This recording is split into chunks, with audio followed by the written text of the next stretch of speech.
They thought they could crush me with that glaring orange slip slapped on my front door, but they had no idea I'd been sharpening my edge for years. Before we get into the details, let me know in the comments where you are watching this video from. I'm Mike Harper, a guy who loves his cars, my pride and joy. A sleek orange Lamborghini Aventador sits gleaming in my driveway alongside my custom Ford F-150 and my wife's sleek Mercedes. But when Karen Miller, our HOA's iron-fisted president, slapped me with a $600 monthly fee hike for excessive vehicles, I knew the gloves were off. 3 incredible machines, all legally mine, were now the target of her petty tyranny. If you've ever felt the sting of an HOA breathing down your neck, you get it. Smash that subscribe button if you want to see how I revved up to take down Karen, because this ride's just beginning. I've called Elmwood Lane home for 12 years, living here with my wife, Emily, and our son, Jake. It used to be a place where kids raced bikes and neighbors traded waves until Karen took the HOA reins 5 years ago. She turned it into her personal fiefdom, fining Mrs. Davis $200 for her 2 vibrant garden gnomes and hitting Mr. Patel with a notice for parking his motorcycle a hair over his line. I've always been a car guy, building my collection over the years, my Lamborghini, a symbol of my hard work and contracting, alongside the F-150 for jobs and Emily's Mercedes for her nursing shifts. Jake's beat-up Chevy, a gift for his 18th birthday last month, rounded out the lineup. But that Tuesday morning, as I tore that orange notice off my door, my stomach churned with a mix of fury and disbelief. Immediate fee increase, $600 monthly. Violation, excessive vehicles on property.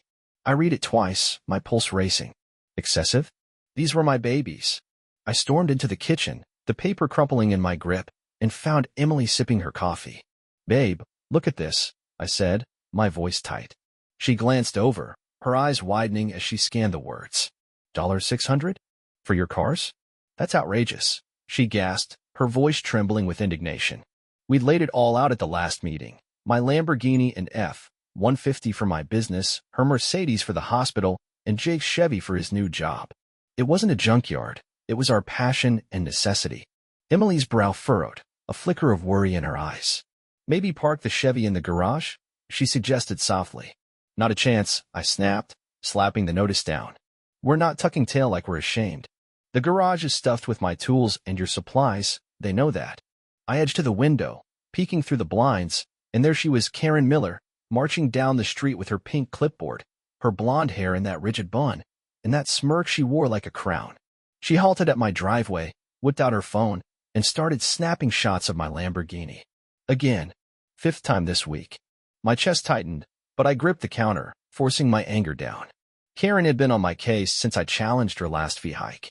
"Rules are rules, Mike," she'd sneered, barely glancing up from her phone. "Maybe if you can't handle the standards, you should sell that flashy car collection." Her jab had stung, but I'd held back until now. What Karen didn't suspect, what no one knew, was my secret play. For 6 years, I'd been scooping up properties in Elmwood Lane through my shell company, Harper Motors Realty. It started as an investment, a way to fund my car passion, but it morphed into a mission.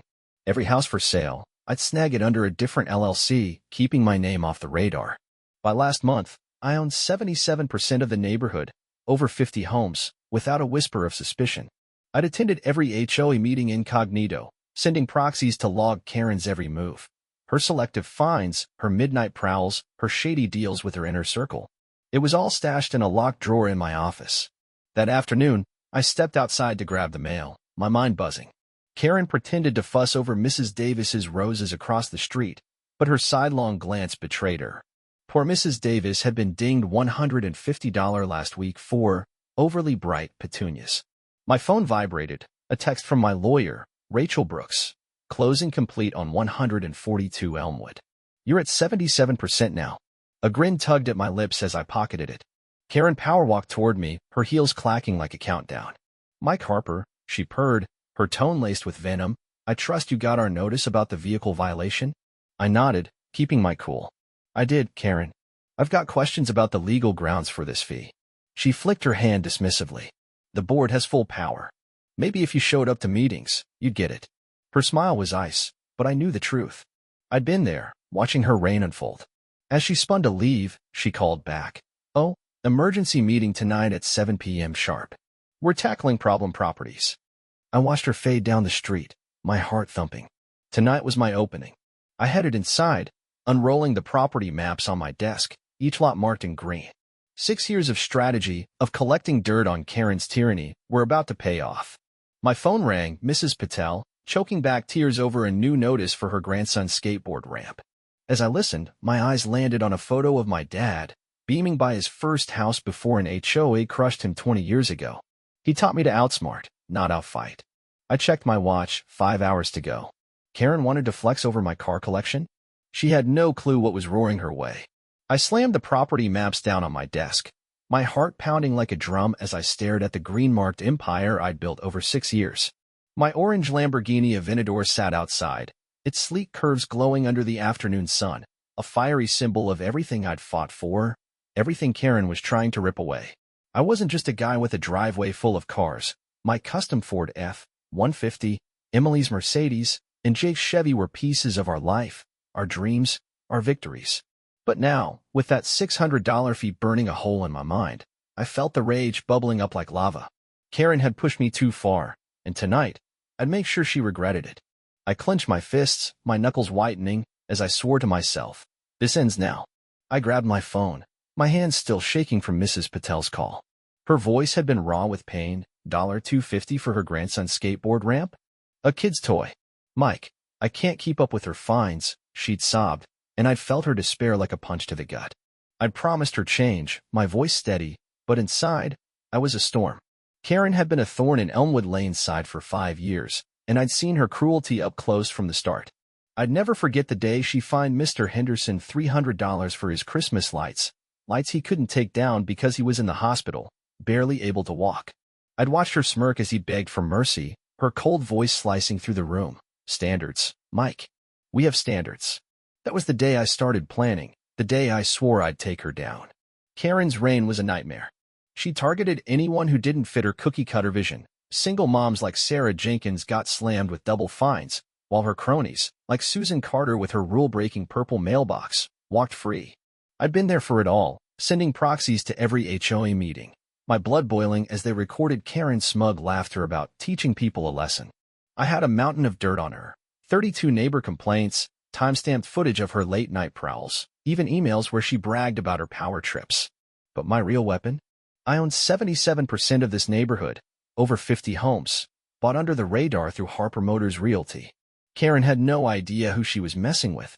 I glanced at the clock, 4 p.m. 3 hours until the meeting, and I was buzzing with adrenaline. I yanked open my laptop, my fingers flying as I pulled up last week's security footage. There she was, Karen, at 2 a.m., skulking around my yard like a thief, her flashlight bouncing as she measured my grass with a ruler. She'd even zoomed in on Jake's Chevy, probably to prove it hadn't moved. My jaw tightened, a smirk tugging at my lips as I pictured her face when I'd play this tonight. Oh, she'd squirm. But that was just the appetizer. I opened another file, HOA financial records I dug up through a county contact. Karen had been siphoning funds for years, $50,000 for a pool renovation that never happened, while Susan Carter's backyard got a shiny new deck. I had bank statements, emails, even a screenshot of Karen gloating on her private Facebook group. Another smart investment, thanks to HOA fees. My lawyer, Rachel, had called it a goldmine. I called it justice. I stood, my chest heaving, and stormed to the garage to clear my head. The smell of oil and metal hit me, grounding me as my eyes landed on my Lamborghini's empty spot. If we'd caved to Karen, it'd be hidden away like some dirty secret. I thought of Jake, my boy, working late at the diner to save for college, his Chevy a symbol of his grit. Then I pictured Karen circling my Aventador like a shark, her measuring tape out, ready to slap another fine on my passion. That car wasn't just a machine. It was every late night on a job site, every sacrifice to give my family a better life. Karen wasn't just attacking my driveway. She was attacking my soul. Emily poked her head in, her voice trembling with worry.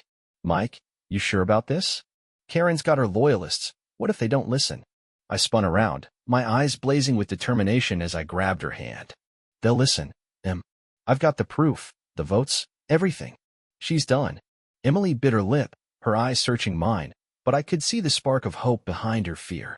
She'd felt Karen's wrath too, last Halloween, a $100 fine for our 2 spooky jack-o'-lanterns. It was absurd, but it was personal. I spent the next hour printing documents, my pulse racing as I organized my arsenal. Every page was a weapon, every photo a dagger. I wasn't just fighting for my cars. I was fighting for Mrs. Patel's grandson, for Mr. Henderson's dignity, for every neighbor Karen had crushed. My phone buzzed. Jake again. Dad, Karen's back, snapping pics of the lumbo. She's got a clipboard now. I growled under my breath, picturing her smug face as she circled my pride and joy. That was it.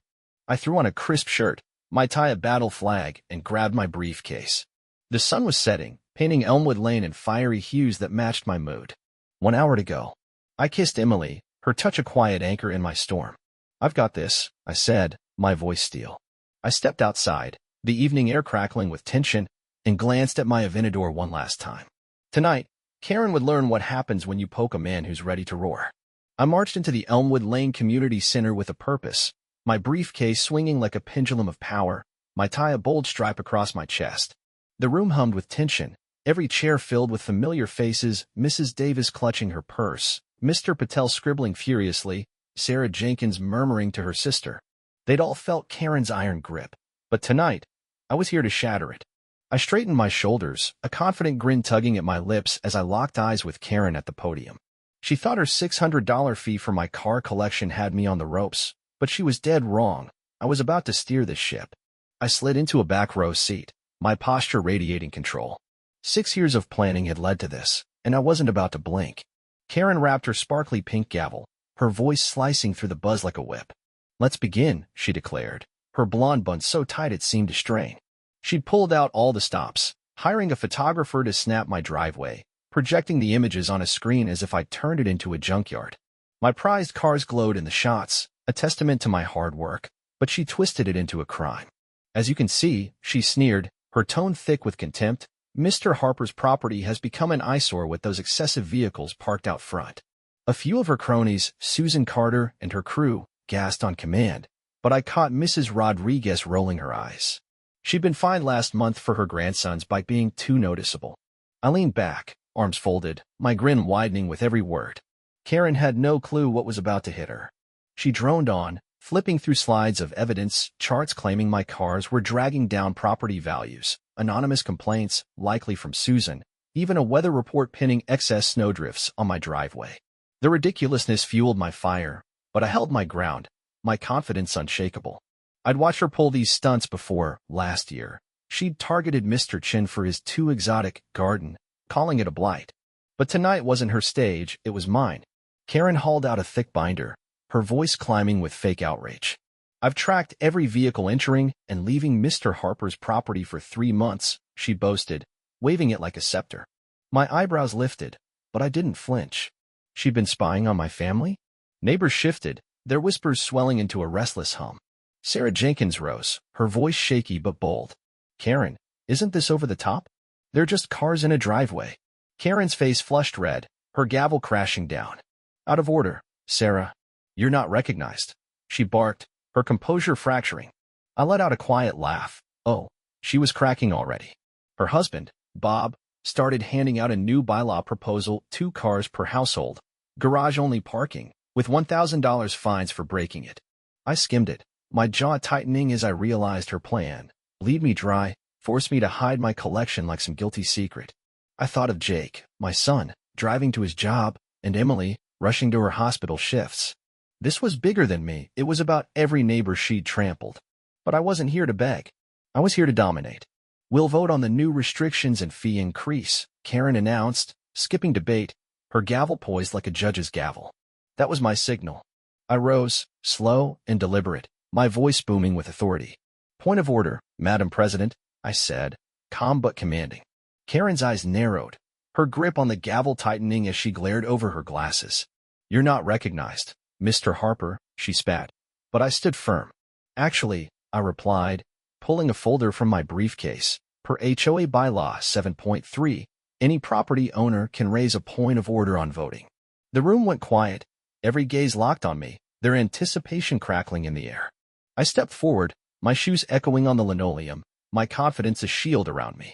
Before we vote, I continued, my voice steady and strong, let's review the HOA's property ownership. Karen's face drained of color as I unfolded a property map, slapping it down with a flourish. I met every board member's eyes, my gaze unyielding.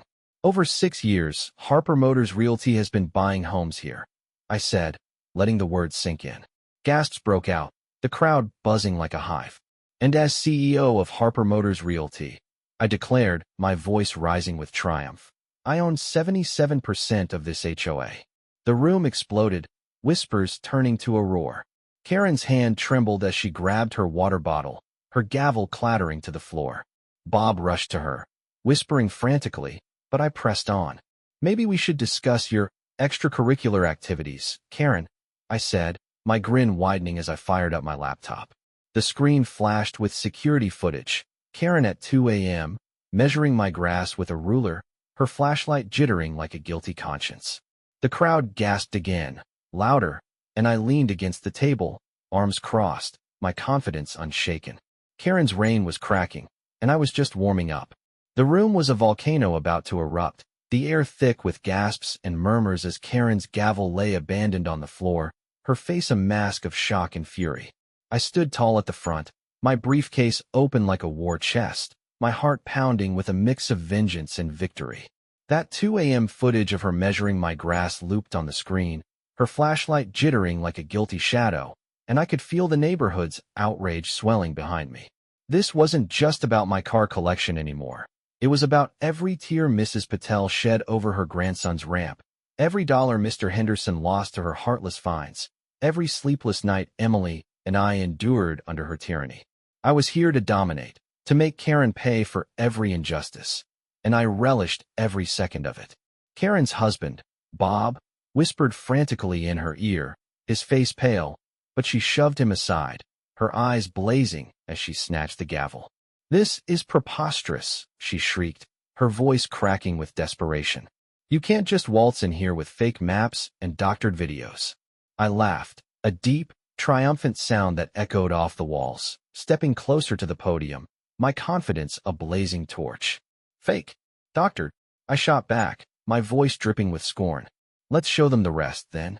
I clicked my laptop, and the screen filled with bank statements. $50,000 vanished from the HOA funds, funneled into Susan Carter's backyard deck, while our pool sat cracked and useless. The crowd gasped, a wave of anger rippling through them, and I felt a surge of pride. This was my moment. Mrs. Rodriguez shot to her feet, her voice trembling with years of pent-up rage. "She fined me $200 last month for my grandson's bike." "My grandson, Karen," she cried, pointing a shaky finger. Mr. Chin joined her, his face flushed. "And me, for my garden.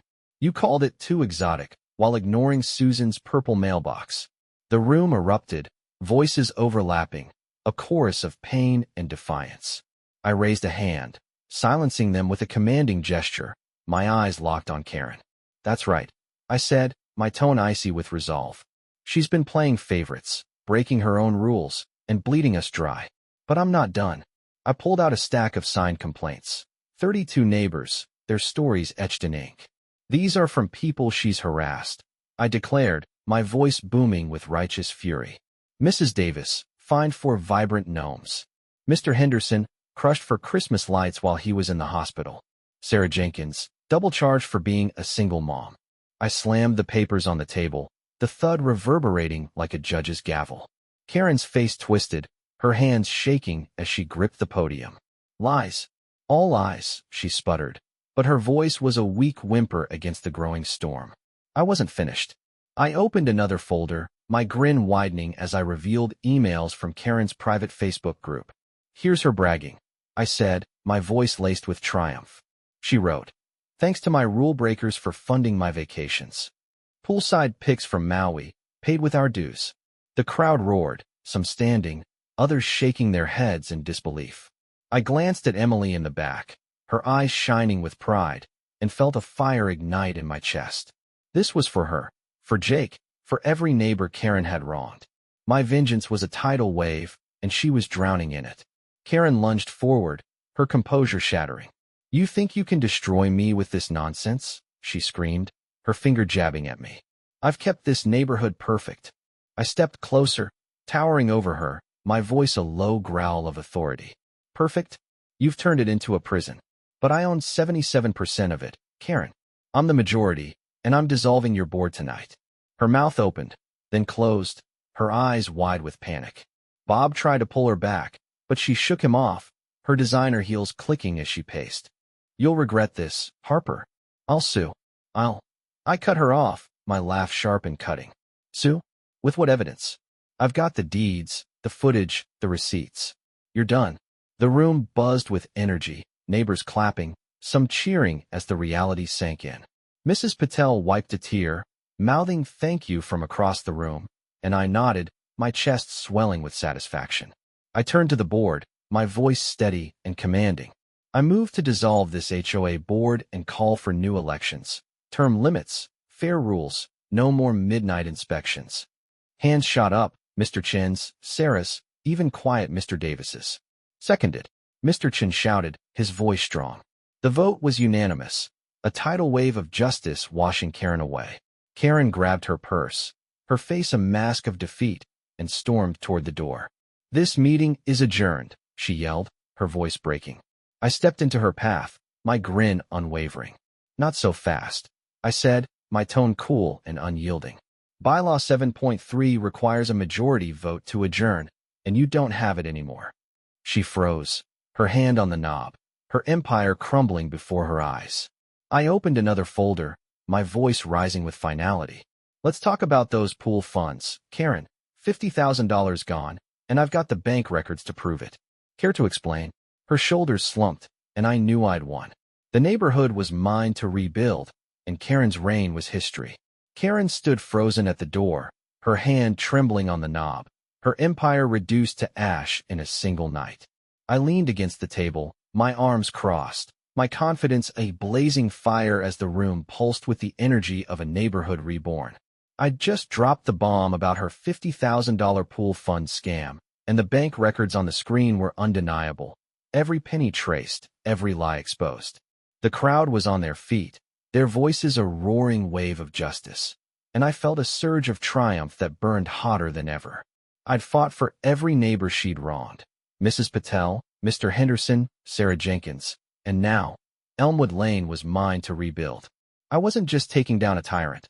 I was giving my community its heart back.